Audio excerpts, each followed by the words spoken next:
Christian వాళ్ళట 2 సార్లు పుడతారు. నీవెన్ని సార్లు పుట్టావు బాబు? చెప్పు.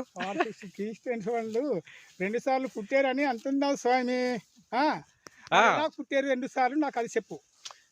బాప్తిసం ఎప్పుడైతే తీసుకుంటారో ఆ, వారు కొత్తగా జన్మించినట్టు అట. కొత్తగా జన్మించినట్టు. మరి నేను కూడా మా అమ్మ కడుపున నేను కనుక ఒకసారి పుట్టాను.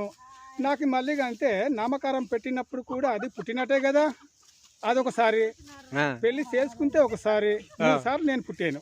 3 సార్లా? ఆ, ఆ సార్లు ఇప్పటి నుంచి ఇంకా రేపు ఒక్కొక్క భాగాన్ని తయారు చేద్దామా? చేద్దాం.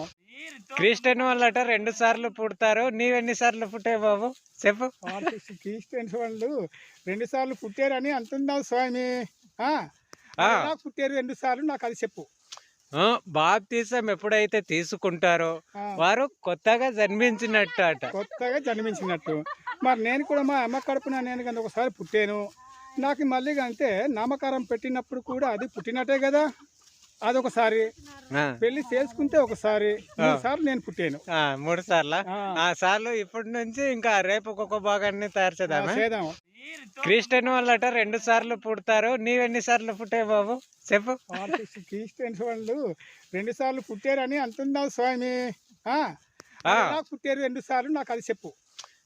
బాప్తిసం ఎప్పుడైతే తీసుకుంటారో ఆ, వారు కొత్తగా జన్మించినట్టు అట. కొత్తగా జన్మించినట్టు.